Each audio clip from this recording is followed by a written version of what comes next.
What's the secret to a happy life? Well, I've spent my life studying the great books.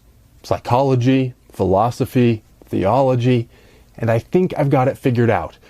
The secret to a happy life is good food, good drink, and horror movies.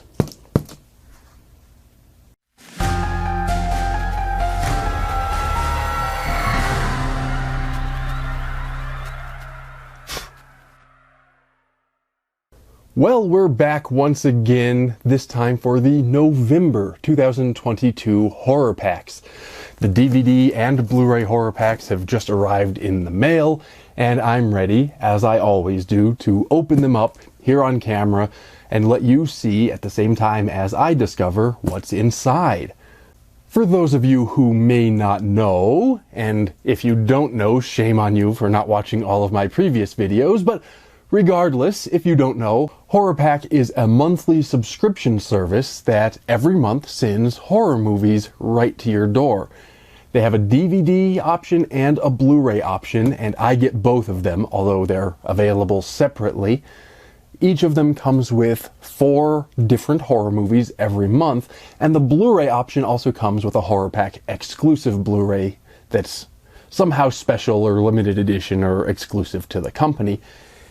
And I like to open them up here on this channel and show off what I've got, offer my commentary as I discover what's inside. And then twice a year, once I've had a chance to actually watch all of the movies, I do a mass review where I discuss in more detail what I liked and what I didn't like. So do make sure you subscribe and ring that notification bell so you don't miss out on any of those. Also, do be sure to read the What's It, where I will provide links so that you can purchase copies of any of these films that you might be interested in. You'll also find links to my other projects, all kinds of good stuff. If you're a spooky horror fan, sort of a creepy person, you're going to want to do all of these things and stick around this channel. We do all horror all the time. But without further ado, let me go ahead and open up both the DVD and Blu-ray horror packs. And we'll see what sorts of treasures we have for November 2022, now that we're hopefully beginning to emerge from our self-induced food comas from Thanksgiving. In fact, this is being recorded just a few days after Thanksgiving, and you'll probably be seeing it, I don't know, maybe a week after Thanksgiving, give or take, depending on my publishing schedule, which I haven't quite worked out yet. Anyway, I've got the packages, so let's see what's inside. I like to start these videos off with the DVD packs, which is what this is, and I'm going to go ahead and dive right in. So the first item to come out of the DVD pack is a movie called Body Cam, presumably based on the title and what look like police officers on the front. This is, I'm going to guess, a found footage movie of body cam footage from police officers, but I'm not actually familiar with it, so that's just a guess. Let's read the description and find out whether I'm correct. The description says, while investigating the bizarre murder of a fellow officer, veteran Renee Lomito discovers a mysterious figure in the body cam footage. Haunted by visions of the event, she suspects something supernatural is targeting the cops in her unit. As the attacks escalate, she must race against time to uncover the mystery behind these killings in this intense action thriller, also starring Nat Wolff. Okay, so this may not be found footage. This may be a traditional film about what this officer witnesses in body cam footage. Either way, it's an intriguing idea, this idea of spotting something in the body cam footage. I think that that's relevant regardless of your political views, regardless of what you think of policing, and we're not getting into the politics here, except simply to note that those issues have been in the news, and those have been a political issue. And this idea that you might see horrifying things in body cam footage seems to be on everybody's mind. I think that's true even regardless of the political issues around current events. But, police do a difficult job. They're going to see horrifying things, and sometimes their body cam footage, if they're in a department that wears a body cam, they're going to see some horrifying things in the body cam footage. This idea that they see something supernatural is an interesting twist, and I'm looking forward to trying body cam. Next up, we have a film, a heavy one, called The Hitchhiker. It says this is a collection of 10 tales of terror from HBO, and it also says he takes you places you don't want to visit alone. So this is an anthology film or a collection, and based on the weight, it feels like there's more than one disc in here. Let's go ahead and read the description. It says, 10 terrifying tales from the innovative HBO series that made every late night a fright night, The Hitchhiker. Paige Fletcher is the hitchhiker, walking a lonely road where terror waits around every curve. Walk with him and you'll find yourself in some very dark places, places you wouldn't want to visit alone. That's why he's there. He won't hold your hand, but he'll make sure the only ones who get hurt are those who deserve to. And then there's a list of guest stars, which includes quite a few big names, big celebrity names. I'm not going to list everybody off. I will list the titles of the films, because those are also listed. The titles are Last Scene, Night Shift, The Miracle of Alice Ames, Ghostwriter, Man's Best Friend, WGOD, The Legendary Billy B, Homebodies, Why Are You Here, and In the Name of Love. And then it concludes by saying, hop on board with The Hitchhiker, it's a ride you'll never forget. So somehow I seem to have actually missed this program when it was on. I've never subscribed to HBO, I never really saw the point in it, but usually I would have at least heard of a film like this or a series like this, and somehow I didn't. But even though somehow I was unaware of it, it does sound quite interesting. I like these sorts of anthology films or anthology series. I like to see what all the different writers and directors bring to the table, and I like seeing whatever horror host has to offer to bring everything together. The Hitchhiker sounds like an interesting character, this sounds like an interesting series, and I'm looking forward to trying The Hitchhiker, another worthy option from HorrorPack. Next we have a film called Dead Again, and this one says, in rural village where crime is non-existent, a police sergeant is retiring out of boredom. On the day he's sent a young recruit fresh out of police academy, all hell breaks loose. All hell breaks loose, with both officers fighting for survival. I object strongly to the grammar in the description. Let me just take a moment. I'm not saying anything bad about this film. It actually sounds like a good film. It looks like an interesting sort of horror comedy. So I'm not criticizing the film, but I gotta get this off my chest. If you are a writer, director, producer, production company, distribution company, whatever your role is in the filmmaking and movie distribution industry, take a moment to make sure that you have proofread your ad copy before you send it off to press or to the production company. When you don't, people like me get annoyed, and I'm sure that's gotta hurt sales, because even though I've seen a lot of films that have had typos and misspellings and grammatical errors in their ad copy, and many of them have been great films anyway. But my initial first impression when I see these kinds of misspellings and grammatical mistakes is, if they couldn't bother to get the ad copy right, the one chance they have to convince somebody to buy a copy, I wonder about the quality of the film. So, start doing better. That's all I'm saying. Anyway, with regard to this film, it actually does sound interesting. I like the look of the cover.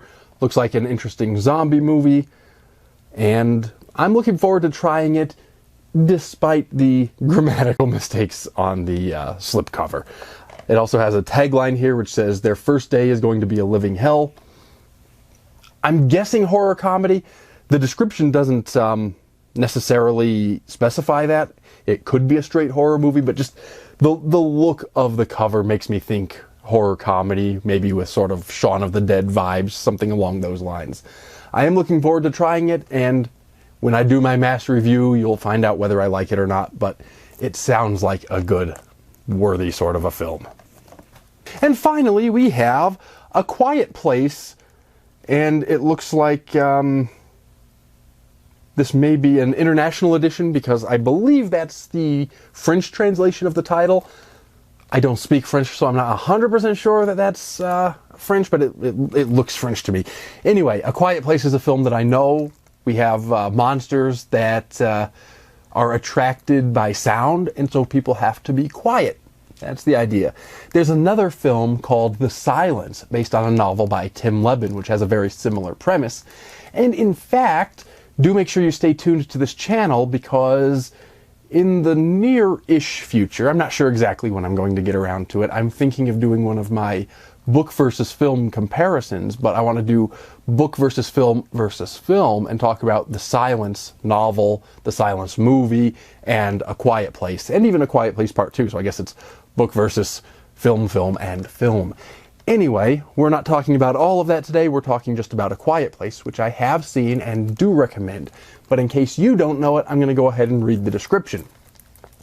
It says, "If they hear you, they hunt you. In this mind-blowingly tense thriller, a family must navigate their lives in silence to avoid mysterious creatures that hunt by sound. Knowing that even the slightest whisper or footstep can bring death, Evelyn and Lee are determined to find a way to protect their children at all costs, while they desperately search for a way to fight back. Hailed by critics as sensationally gripping and heart-pounding, A Quiet Place is the must-see movie of the year." Okay, it may not be the must-see movie of the year anymore, because it came out a few years ago, and there's already a sequel as well, A Quiet Place Part 2. I did like it. In fact, I liked the sequel as well. I already had a copy, so this is one duplicate for my collection, and sometimes that happens with these mystery packages, with these subscription services, but that's okay, because the value that I get getting all the other films, including some that not only did I not have, but I haven't even heard of, sort of makes it worthwhile. So, a nice entry in the November DVD horror pack. Well, with the DVDs out of the way, I do believe it's time to dive into the Blu-ray horror pack. And the first to come out of there is Annabelle Comes Home. This is part of the Conjuring franchise. I can't remember which number in the series it is. I want to say it's, maybe the 4th or 5th movie that came out in the franchise, something like that. But they're also not presented linearly, so there's The Conjuring 1, 2, 3, there's also Annabelle, Annabelle Comes Home, The Nun, lots of films that are not presented in linear chronological order, so you can kind of jump in anywhere. And I've said before, I've gotten some of these Conjuring movies in the horror packs before, and whenever I do, I've said basically the same thing, and that's that I have a little bit of a love-hate relationship with the Conjuring movies, because I do like the movies. I think they are legitimately good horror movies. However, they're claimed to be based on true stories of the Warrens, Ed and Lorraine Warren, who were real people who claimed to be demonologists.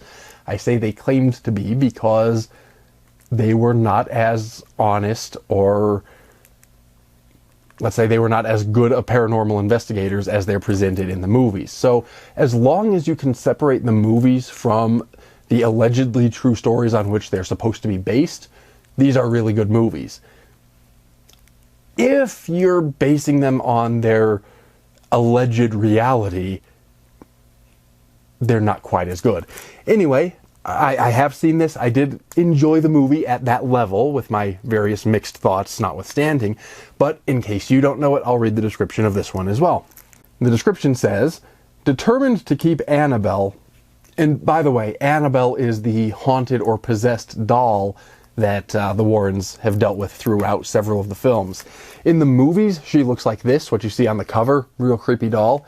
In reality, the real Annabelle doll, which is at the Warrens Museum actually, it was actually a Raggedy Ann doll. So that's an interesting bit of trivia for you. Anyway, determined to keep Annabelle from wreaking more havoc on innocent victims, demonologists Ed and Lorraine Warren lock the possessed doll in their home's special artifact room, placing her behind sacred glass. But when the doll escapes and awakens the room's evil spirits, she conjures up an unholy night of horror for the Warrens' daughter and her friends as they desperately battle to bring Annabelle's reign of terror to an end. That's a pretty fair description. Haunted doll gets out, bad things happen. A good movie, again, just bear in mind the sort of caveats and disclaimers that I've offered along the way. Again, I had a copy of this, I think, I have at least most of the Conjuring movies in my collection already. I think I had a copy of this one. It may have been a DVD copy, so the Blu-ray may be an upgrade. I'll have to check. Anyway, it's a worthy offering. If you don't have it, it would be worth watching. Next, we have a film called Before the Fire. The tagline on the front says, "Fear is contagious," and I see a person wearing a surgical mask on the front, so based on the contagious line and the surgical mask, I'm assuming this is a pandemic or at least epidemic sort of a movie, but it's not one that I'm familiar with. It's not one that I've seen, so let's read the description, which says, "As a global pandemic," yes indeed, "engulfs Los Angeles, rising TV star Ava Boone is forced to flee the mounting chaos and return to her rural hometown. As she struggles to acclimate to a way of life she left behind long ago, her homecoming attracts a dangerous figure from her past, threatening both her and the family that serves as her only sanctuary. Brimming with tension and paranoia, and featuring a tough-as-nails performance from its lead actress, the pre-apocalyptic road movie Before the Fire is a shockingly timely tale of the strength of the human spirit against seemingly insurmountable odds." And with regard to the shockingly timely line, I see on the back here that this came out in 2020, so presumably it has nothing to do with the 2020 pandemic, although there were some films hastily assembled that year, so it could be that pandemic, or it may have just been a coincidence and this was a movie that was already in the works and happened to be a pandemic movie that came out that year. Either way, it's an interesting sort of a plot. It sounds like the pandemic, the virus or whatever it is, isn't actually the evil or the villain in the story, but part of the setting, and I think that's an interesting idea. Whether that turns out to be true or not, we'll have to watch it and find out. Either way, I am interested in watching Before the Fire. Next, we have It, Stephen King's It. This is the remake. This is, I believe, just Volume 1. As far as I can tell, it's just Volume 1. As you know, or as you probably know if you're watching this channel, the It remake, the most recent film, was divided into 2 volumes. It was 2 movies. It looks like this is the first of the 2. I have already seen both, and again, I have copies of both. So actually, this month is an unusual month in that I already had copies of not just one, but a few of these films. So that's not saying anything bad about HorrorPack. It's just sometimes that happens. With regard to the It movies, I like them on the whole. Overall, I think these are really good movies. And of course, we have to compare them to the miniseries that came out in the 80s or maybe the early 90s, whenever the miniseries came out, starring Tim Curry as Pennywise the Clown. That comparison is inevitable, and I think on some level, with modern special effects and a larger budget, and not trying to fit a TV audience or a TV time slot or TV content restrictions, on many levels these films were more successful. However, Tim Curry's Pennywise cannot be beat. That's not saying anything bad about Skarsgård's Pennywise. He did a great job, but you can't beat Tim Curry. You'd be foolish to even try. And they didn't try to make Pennywise exactly the same. They didn't try to have the same mannerisms or character, which was wise. However, the thing that made Tim Curry's Pennywise so frightening to me was that he seemed like a friendly clown right up until he didn't, whereas Skarsgård's Pennywise seems creepy throughout.